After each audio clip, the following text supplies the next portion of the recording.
మీ పెట్టుబడులను అతి తక్కువ సమయంలో రెట్టింపు చేయాలనుకుంటున్నారా? అయితే ఇంకెందుకు ఆలస్యం? ఫ్యూచర్స్ వారి 57 ఎకరాల రాయల్ ఎంపీరియా మెగా గేటెడ్ టౌన్షిప్ కంకిపాడులో ఇన్వెస్ట్ చేసి మీ ఫ్యూచర్ ప్లానింగ్స్ ని నెరవేర్చుకోండి. ఈస్ట్ బైపాస్ కి అతి దగ్గరలో ఉన్న రాయల్ ఎంపీరియాలో open plots, independent houses, villas, lotus houses అందుబాటులో ఉన్నాయి. మరిన్ని వివరాలకు స్క్రీన్ పై కనబడుతున్న నంబర్స్ కి కాల్ చేయండి. టీడీపీకి సంబంధించిన ఒక మనిషి గిలుకుపూడి శ్రీనివాసరావు ఉంది అతని పేరు. అతను నన్ను చంపడానికి ఒక కాంట్రాక్ట్ ఇచ్చాడు లైవ్లో. నన్ను చంపిన హెడ్ కట్ చేసి తీసుకొస్తే ₹1,00,00,000 ఇస్తానని కాంట్రాక్ట్ ఇచ్చాడు. అది ఆ TV5 సాంబశివరావు నివారిస్తున్నట్టు నటిస్తానే 3 సార్లు తనతో రిపీట్ చేయించాడు. అంటే దాని అర్థం ఏంటంటే వాళ్ళిద్దరూ కుమ్ముక్కై ముందే ప్లాన్ చేసుకున్నట్టు క్లియర్గా అర్థమవుతుంది. మూడోది, దాని తర్వాత కంటిన్యూ చేశాడు డిస్కషన్. దాన్ని బట్టి కూడా అది ప్రూవ్ అవుతుంది. ఇంకా ఛానల్లో ఇలాంటి వ్యక్తులను పెట్టి ఇలాంటి ప్రసారాలు చేయిస్తానంటే 100% ఛానల్ ఓనర్ బిఆర్ నాయుడు గారు కూడా దాంట్లో కాన్స్పిరసీలో చేయి ఉందనేది నా బిలీఫ్. దాని సందర్భంగా ఆ కంప్లైంట్ ఇవ్వడానికి నేను వచ్చాను ఇక్కడ డీజీపీ గారి దగ్గరికి. నేను దాసరి కిరణ్ కుమార్ మీ ఇద్దరం కంప్లైంట్ హ్యాండ్ ఓవర్ చేసాం. దానికి అప్రాప్రియేట్ యాక్షన్ వాళ్ళు దాంట్లో ఉన్న అన్ని పరిశీలించి వాళ్ళు తీసుకుంటారు. సో ఇది ఇక్కడ జరిగింది. బెదిరింపులు పట్టించుకుంది. ఇప్పుడు ఆల్రెడీ తను సోషల్ మీడియాలో నేను చేస్తాను అంటే నేను చెయ్యి అన్నట్టు చెప్తున్నాడు. మీకు మర్డర్ చేయటం కన్నా వేరే వాళ్ళని ఇన్స్పైర్ చేస్తున్నారు మీరు. ఎందుకంటే మీకు కిరాయి హంతకులా వీళ్ళ డబ్బులు ఇస్తే ఎవరు చేస్తారు? కిరాయి హంతకులు చేస్తారు.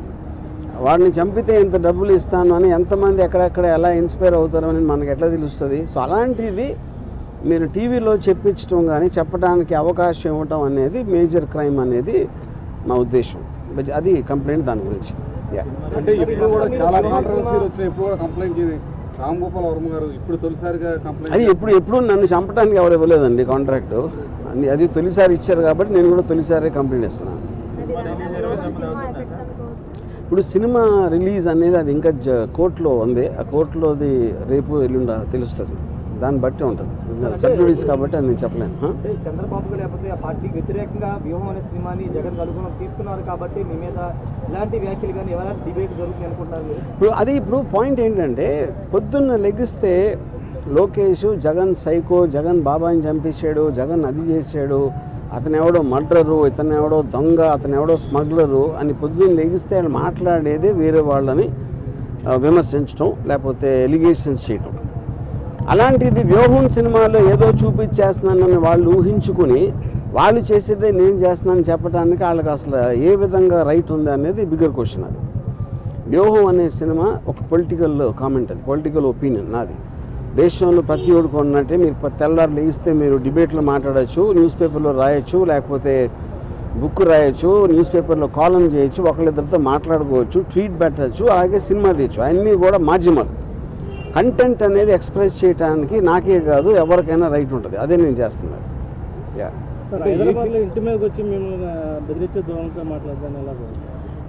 నేను అదే చెప్తున్నా. ఇప్పుడు వాళ్ళకి ప్యానిక్ అవుతున్నారా ఏంటా అనేది వాళ్ళకే తెలియాలి.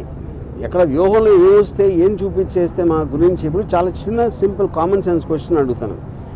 మీరేమీ తప్పు చేయనప్పుడు మీకు అసలు భయపడాల్సిన అవసరం ఏంటి? నేను ఏదన్నా ఉన్నది లేనట్టు చూపించేస్తే వాళ్ళందరూ ఎదవలా నమ్మటానికి ప్రజలు ఎవరన్నా ఏమన్నా అంటే నమ్మేస్తారా? ఎవరన్నా ఏం చూపిస్తే అది నమ్మేస్తారా? ఫైనల్గా మీకు చూపించిన దాంట్లో ఉందా లేదా ఏముంది అనేది వాళ్ళకి తెలియదు. ఎందుకంటే ఎవరు సినిమా చూడాల. కానీ గుమ్మడికాయ దొంగ అంటే భుజాలు తడుగు